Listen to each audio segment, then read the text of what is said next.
I'm a happy guy. We might have to change the name of the series to Spectating Blessings. Let's go. Yeah, there we go.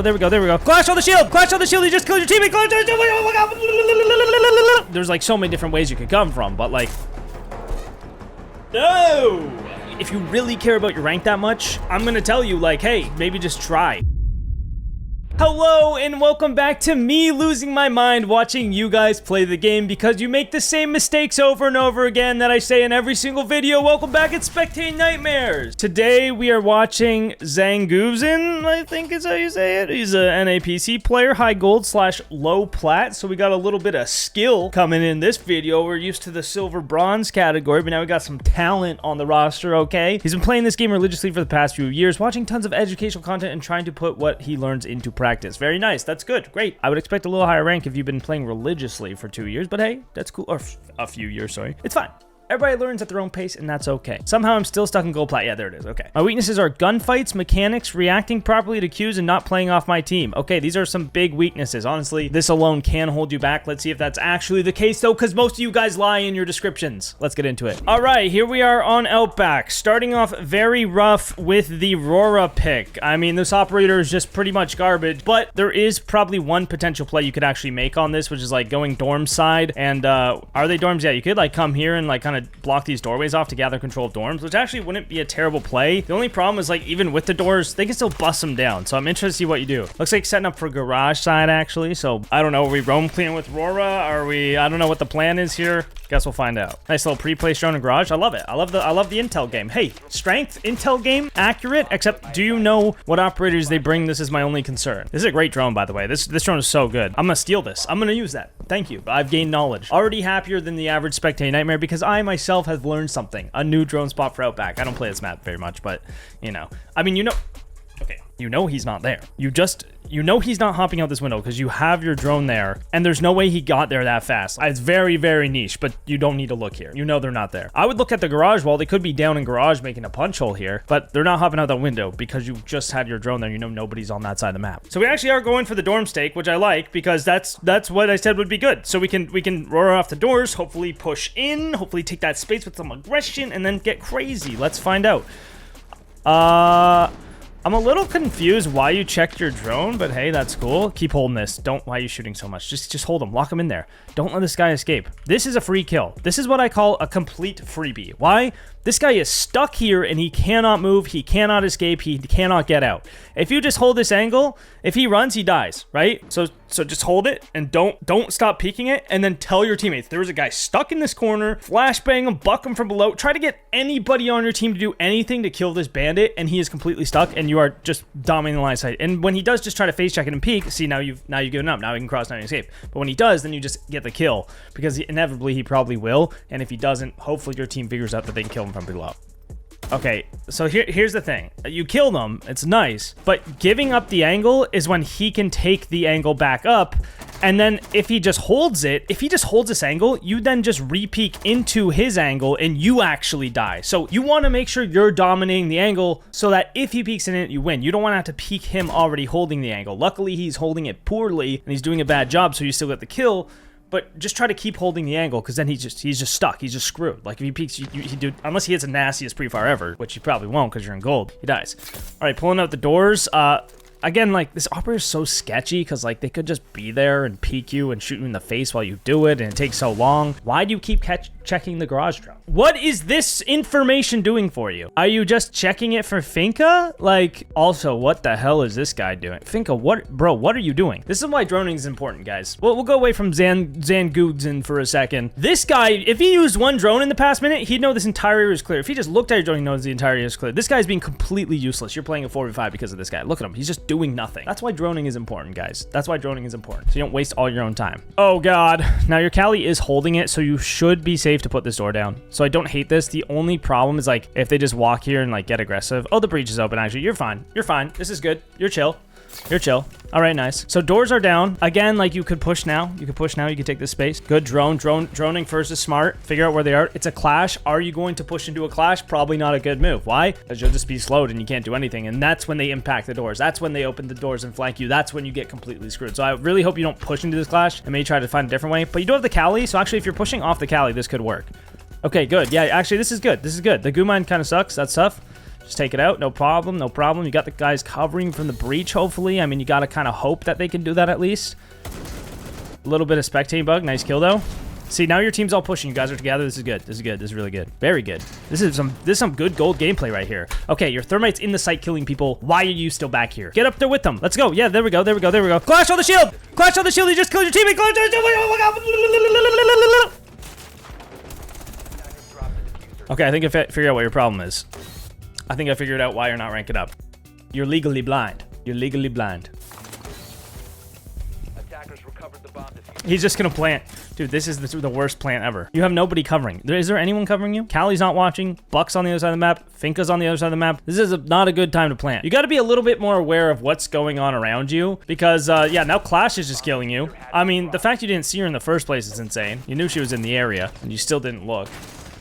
Didn't check any corner, you just walked in. But hey, you guys won the round. That was honestly not a bad round. Like, if you play like this every round, you're gonna get to at least Emerald, I would guess. That was pretty good. But again, Roar's kind of bad. A lot of counters to it, a lot of ways around that, and I'm not a big fan. Grim, on the other hand, I'm liking the Grim. So you're 2-0. You know, a slight little mistake there, the clash at the end, but it's cool. It's cool. You played off your team well. You pushed. You took space. I love it, dude. I'm a happy guy. You went direct, so you couldn't get flanked. This is great gameplay. We might have to change the name of the series to Spectating Blessings. It's only been one round, guys. I fear that this still might be a nightmare after all. You know, with those nightmares that you think it's a dream, you know, you're having a little picnic eating corn on the cob with your friends. Then all of a sudden a monster comes out of the bushes and starts putting his wiener in you. All right, coming in garage with the Grim. Taking the default cameras out. Nice. Something we don't see often in Spectating Nightmares is people shooting the default cameras. It's right here. It's right here. It's right here. It's right here. It's over the truck. All right, nice. Good job. Hey, shoot the defaults. Let's go. Best gold we've ever seen just because he shoots default cams. Who would have thought? Never seen before. I see you're using EMP gadgets. I would just bring hard breach tools in case your ace dies or in case he doesn't go for the wall. I mean, you have the Callie anyway. You can get the wall mile off from below. The EMP is, I guess they're still good. I mean, they're playing the Clash, so I actually forgot the Clash exists, and she's played like 99% of the time because of CJX, and it's horrible. I like that little ping through the wall. That's good. Get rid of the default cam. Your Buck's already in, though. Your Buck's already in. You should get in there with him. You should get in there with him. I guess you're technically droning for him, but like, you don't need to. You can use Buck's body as a drone at this point. You just follow him around now, and you don't need the drone. That way, if he dies, you get the trade, but you still have control of the space. If he dies right now, you lose the space. There you go. He died. You droned it for no reason because he still died. You know what I mean? But if you're there with him, you trade that guy. You kill the guy that killed him, and now you still have control of garage. Now, at this point, they can retake that space, and you're kind of restarting all over again, hoping for a different result, which is the definition of insanity, some might say. All right, so now you're in a 3v5. Your Buck is dead. You don't have any map control anymore, which, you know, if you guys have watched this video, you know that's not good. You want map control. I don't know what your plan is. Do you know what your plan is? At this point, you should be asking yourself what your plan is. Because if your plan is to hop in a single window that they have 10 crossfires on, it's not a good plan. So maybe you should try to come in from the other side of the map. Like, at this point, what I would do is I would just, you could drone over here first, or you can just jump in and start taking gunfights and looking for picks. Like, listen, use your audio and try to take control of the map. Because at this point, you have no map control. You don't know how to drone. You're peeking a window for no reason. Like, these guys have nothing better to do. You got to think about this. These guys on site have nothing to do because there's no pressure anywhere. This window isn't open. This window's open, sure. So you guys can come in here. You can come up a staircase, and you can come in this window or this door and top shark. And nothing's top shark because they have the default cam. They know that. So they know they only have 3 things to watch. This guy's holding this guy's holding that, and then the rest of their team is staring at this single window. So if you stick your face in it, you are going to die because there is like a billion different angles you're exposing yourself to. So don't do that. That's okay. I mean, Outback, to be fair, is like pretty defender-sided just because of basically what I just explained. Like, there's only a limited amount of avenues into the building and into the bomb site, so it makes it really easy for the defenders to just hold those small amount of entrances, right? And if you can't get the wall open or you don't open up the windows, you don't have enough pressure, it's going to be even more difficult to get in. That's why I like Grim, though. That's why I like this Grim pick, is because you can use those bees to force your way in, which is nice. I like it. I like it. That's tactics, boys. Take notes, okay? Take notes. This is Zangoozin, the best gold in the world. Elite, baby. Maybe he just sent in this replay because he knew he wasn't trolling. I bet you a lot of you guys would be improving your ranks just by like not trolling half the time. I feel like a lot of you guys are like, yeah, I wasn't focused this game. And it's like, well, why are you playing? Like, why are you playing when you're not focused? Like, just play standard. Like, if you really care about your rank that much to the point where you're like, please help me, Poxonlox, I'm gonna tell you, like, hey, maybe just try all the time. Only play ranked when you want to try and focus and try and, you know, and you're improving, etc., etc. etc. I like this. Using the drone, taking the space, actually using the drone to do something this time. That's good. That's good. We're taking off the drone. You're with the team. You're in the building. You're taking map control. Now the key is just to survive and not scream like the baby in my basement. All right, we can get back to it now. The child has been locked up again, and we're good to go. So you're in with the buck. You guys have map control, and look at this. Beautiful. You guys use the map control to get a kill. It really is that easy. Just walking in the map with your team, taking people out. Love to see it. Now you have this control. This is where you would want a drone, right? Because this is typically where people are holding. Like these are the choke points, right? You have to feed in through this door. You have to feed in through this door. There's only 2 doorways from this side of the map into this side of the map. Therefore, these are choke points that they will be watching, these 2 spots. So that's when you want a drone. Figure out what angles they're holding so you're not blindly peeking into the angles like you just did. Like imagine they had a rook or a dock just sitting back here holding this door, you are dead. So you want to try to avoid that, you know what I'm saying? But instead you're just face checking it all, this is the time not to do that. When you're clearing the map, running through all these, there's like so many different ways you could come from, but like, no. Never do that again. Never do that again. I mean, just play Nomad? I don't know. This is only a 16-second flank watch, and you have the drone for it. Like, if you're that worried about your flank, if you're that worried that they're going to flank in the next 16 seconds, what you should be doing is going prone here and watching this drone and having another drone in bold to watch for the pushes up here. That way you can see both pushes, and if they do push, you get the kill. This is just insanity. Unless you are pushing the site right now, never do that again. And look, oh my God, you gotta stop face checking, bro. It was a nice shot, but you gotta stop. You gotta drone, man. You gotta drone here. And while you're droning here, you can check your other drone like every now and then to see if they're actually flanking, and then if they are, you get a kill, right? So just drone, and then do all the stuff you're doing now, except for shooting the bees on the flank. That is absurd. Unless you like know he's for sure flanking. In that case, I can kind of understand it. But even then, it's kind of like, do you really need to shoot the bee? Like, what's the point in that case? All right, now your team is pushing, right? Okay, holy brother, if they're flanking and you're shooting bees at the flank, like they're just shooting you in the face while you do that. Like this is insane. I'm gonna chill for a sec, dude. I'm gonna chill for a sec because like it's fine. This is a gold. Guy probably has a regular day job. He's probably just playing a couple games every now and then and doesn't know any better. So it's fine, okay? Stop doing this, please. This is how you play Grim. Yeah, shoot the bees in. Yeah, shoot the bees in. Yeah. Yeah, push with the team. Yeah, let's go. Where are you going? Your team's at the site. Where are you going? Brother, you don't need the diffuser. You don't need the diffuser when your entire team is collapsed. This guy can only win one way, killing all 4 of you. You know how he can do that? If he gets isolated fights, aka the guy pushing through the site dies. Then he can kill the next guy pushing through the site. You don't need the bomb right now. You don't need the bomb. Unless you clear the whole site and he's not there, then you can grab the bomb. But you don't need to go for it right now while your team is trying to push. Okay? Just go for the kill. Just go for the kill. You have so much time. There's nothing to worry about. You don't need to worry about the diffuser. And again, you have the site.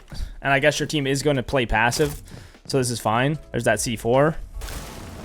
No reaction, light work, no reaction. All right, you know, this is not a terrible play. I honestly thought your team was gonna just push through like morons, like most average gold players. But the fact this guy held and then you went around and rotated with the, it wasn't bad. It wasn't bad at all. Then again, if this guy's off the site and he is flanking, you know, you just died with the diffuser here, and then now you might have a problem. But it's fine. That's okay. That's okay. It was an okay play. I'm not a hater. I'm not a hater, guys. I'm not a hater. You know, so far this is not bad. What do you know? All right, Frost. I like the Frost pick on Outback. This is a good operator. Hey, operator picks have been pretty good outside the use of the Grim and the... Okay, you know what? Yeah, there's not too much to complain about. This is good. Hey, I'm happy. This guy, you can tell this guy's been watching Spectating Nightmares. He's not making the common mistakes that you see in Spectating Nightmares. You know, this guy's taking map control. One of the most important things in getting better at this game is taking control of the map, which you'll love to see it. You'll love to see it.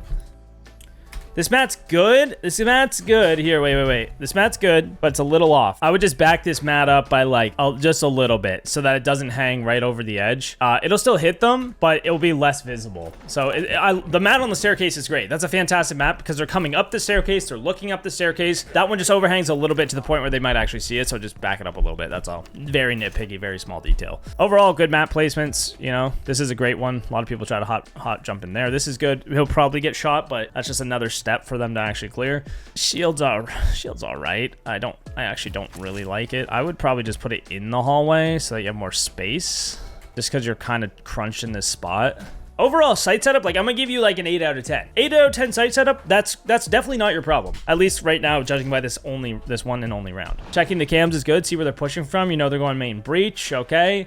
Does your team have a single roamer? Yeah, you got one. You got a couple roamers. Okay, this is good. You know, this is good split. Yeah, there's that drone. You can't see it because you're behind a shield. I would honestly, I would just start top yellow. Like if you just start over here, you can pressure them when they hop in, right? And then you can fall off to the shield because you have the trap for yellow. If they try to push up yellow, you can fight them as they're pushing up. You can hold a lot of control from here, and it's a very, very low risk because you can just retreat afterwards. So you're just giving up a little too much space is what I would say. So which is a very like minor mistake. Like just hold the hallway a little further up because this will also get a crossfire, right? You have a crossfire with this Cade now if you're in this corner. And if they run through here, if they do these shitty gridlocks, you can just sit in this corner. Then they're going to walk through thinking nobody's there, and then you're going to shoot them in the side of the head, which is kind of sick. And then if you need to, you can also vault over the railing and come back up yellow safely to get back to your spot.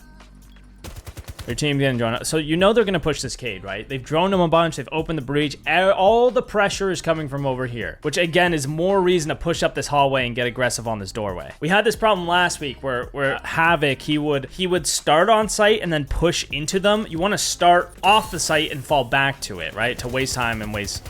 that's a good spray. Hey, waste time and yeah, and stay alive. So you're not pushing back into their guns.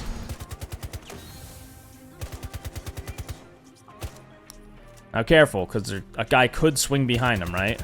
Okay, that guy's horrible. Good kill. I mean, there's nothing really to complain about that. This is what I was talking about that first round, where like, if somebody is already holding the angle, they are dominating that angle. So peeking into the... That's a bug. So peeking into the angle is when you lose because they will already be aiming at you. So as you're peeking into it, you're getting clapped. So that's when you want to quick peek that. As you want to quick peek for info, and then if they're not holding it, you can pick up the angle. Because realistic right now, you're just peeking into them and dying, which is why holding the angle before is so important. Because if they don't drone you, you're more likely to win that gunfight. That guy's a moron. I mean, your team, that guy, he's peeking nothing. He's just crouching and he's looking around going, but that's not you, because you're better than that, okay? You're the best. You're the best gold there ever was. Just kidding. Don't get an ego. Don't get an ego. That's how you're going to be gold forever, okay? All right, playing Tubero now. I like the tubby pick. I like it. Stall some time on the breach, probably. Attackers have located a bomb. You know, I was just commending your site setup and how good it was. Now you're just hiding in a corner. What are you're hiding that you're Tubero? Like, what is that going to do? You don't have a bandit. You don't have a Cade. Like, either way, you're going to waste time on the wall, and that's it. Spawn peek, perhaps? He was looking for drones? Okay, yeah, see, now you hear the drone outside. Are you still going to do this? I'm not a fan. I'm not a fan of this, but to be fair, knowing that they all came this side of the map last time, this isn't actually a bad idea, considering that you could probably hop out and kill them all, because they literally, every single one of them push that way. So it's not that bad of a counter, especially because you have this default camera up. You know there's no Claymore. You know they're all over there. Now you just got to do it. Now's the time. Now's the time. Hop out. Now's the time. What are you waiting for? They could be walking over to your window right now. Come on. Come on. They're getting the wall. Let's pick up the pace. Now it's too late. Now it's too late. Okay. See, this is my issue with that, is that you are Tubero. So why are you Tubero when you could have just froze the wall? Like, you could have just froze the wall and wasted 60 seconds of time. Said you went 1-for-1 on a guy in the breach. And if you want to do the jump out, that's fine. Just like go a Rooney. Go a Rooney and you can put all your gates on the site. And you can just, instead of going on the cameras, you can just listen for a C4 a Claymore. Then you don't have to throw a Tubero at a non-existent Claymore. Like, you don't need to go on the cams if you're just jumping out. You can hear when the breach gets blown open, and that's when you can hop out and, you know, but it's just so risky. Like, there's no need, because they could just be sitting here. I mean, if these guys are smart, they use this drone and know you're about to hop out of here, and they just put one guy here to wait for the hop out. And they just bait you and you just died, and then it's just such an inconsistent strategy that you're not going to have success with it constantly, and you're just going to, you know, be worse because of it, genuinely. So you want to develop strategies that you can consistently follow to have, you know, good strategy and good plays. So you guys did lose the round. I can't say I'm surprised. You know, you went 1-for-1 on a guy that already used his utility. Now we have a Rooney. Okay, so maybe you're spawn peeking again with the DMRs. I'm not against spawn peeking with DMRs. I mean, DMR ACOG is disgusting. Like, that's the way to spawn peek if you're gonna do it. I would just do safer spawn peeks. Like, make a punch hole in this wall and spawn peek them over there. Or, like, you make a little punch hole in this wall with a DMR. Now you're looking into their spawn as they're running out of it. You can get a freebie, and then there's literally zero risk outside of them coming around this corner and aiming at the wall, which most people don't even do anyway, because they're just fucking hightailing it up the staircase. So yeah, just one little punch hole. There you go. There's your spawn kill. Do that instead. You're gonna survive way more. You're probably gonna get just as many kills from it, maybe even more. There's no need to get on the cameras. That literally didn't do anything for you. And then you can listen for whatever. You can get a pick. If you don't see anyone, you can leave. Very low risk, but high reward. We've got to balance these things. All right, so here's the spawn kill. A lot lower risk. I like that you brought the Aruni this time, so you actually have your utility on site. Do you not think that they're gonna be ready for this though? Like, you just did the same thing the opposite way the last round. You know his drone's top sharks. You know he's either gonna walk in picnic or he's gonna come up shark stairs. So just hold this angle. There's no need to push. There's no need to Now you're in a bad spot, because now you're caught between both the angles and you have no cover. Why did you not just sit here and hold the angle? Just chill, bro. Just like me, I'm chill. I'm so chill right now. I actually am pretty chill right now, honestly. This might be one of the most chillest spectating nightmares there is. This is really not that big of a nightmare. The only nightmare I see is that you're using the A Littleton charm and not the Poxonlox charm, and that guy's old and bald, so we could pass on that one. That may be why you're stuck in gold. If you're watching A Littleton, that might be why you're stuck in gold. That guy's old, bald, and one of the stupidest people I've ever met. Just kidding. I love Andy, bro. He's like one of my, he's so sick. That guy's so cool and bald. So yeah, just chilling. I mean, this is the way to do it. Just keep waiting. They don't know you're here. Just keep waiting. Nice. I like this. This is a good play. You just keep waiting. You're in a 3v5, but you know he's coming, so you know this is a free kill for you. So if you just keep holding, you're gonna get a kill. Beautiful. Beautifully done. Everybody take notes. That's how you do it right there. Now you're in the 3v3. Try to get back to site. Try to reclaim the space. Check your angles as you do it. Nice, smart. Hold the breach, hold the breach, hold the breach. You know the breach is open. You know they could push through it. You know they could be in sight. Very nice. Now you want to hold the breach angle, though. You're leaning the wrong way. You're leaning the wrong way, brother. Look at this. Everything is looking really, really good, except for the fact that this is what you look like from their perspective. If this smoke grenade will ever go away. From their perspective, they just see your whole ass leg and half your body, right? Because you're leaning the wrong way. Make sure you lean the other way. See this? You see how you're gonna just die because they can just see you and you can't see them? That's not good. You don't want that. Okay, you got to get back to the site now. You know okay, you have two options. You either rotate here and hold this doorway so they can't walk in, or you shoot the wall open so that you can hold this doorway from where you are. Doing this is doing nothing because your teammate's already holding this. You're holding the rotate, but they still have the bomb site. They have control of the bomb site and they can plant the bomb. So you can't just hold the rotate hoping for them to take way more control than they need to. You remember what you did on your attack? You took one site and then you guys sat there and then you planted the bomb because they didn't contest, right? You guys didn't flood through. Do you think they're gonna flood through? No, they're just planting the bomb because you didn't hold it properly. And the worst part about all of this is that they had no time. They have 20 seconds. So you know they have to plant the bomb. So if you just go here earlier, you know, even 10 seconds earlier when you were doing nothing still, you could have held this the whole time. You could have held this passively even, just holding an angle on the B-bomb. Then when the thermite pushes through, you win the gunfight because you're already holding the angle. Bam! You clap that guy. Look, he sprinted. You would have clapped him. And then you have control of this doorway. Then you wait for them to plant or push you. And then when they're planting, you swing the guy covering with your teammate. And then he can't kill both of you. And then the other guy's planting. And then you win the round. And it's a beautiful push into overtime. But instead, you walked into the angle he was already holding, got absolutely shit on. And then your teammate doing absolutely nothing in the 1v3 probably gets clapped as well. So, yep, there it is. And that's the end of that. And honestly, not too bad overall. Submit your nightmares in the Discord. We'll see you on the next one, boys. Peace.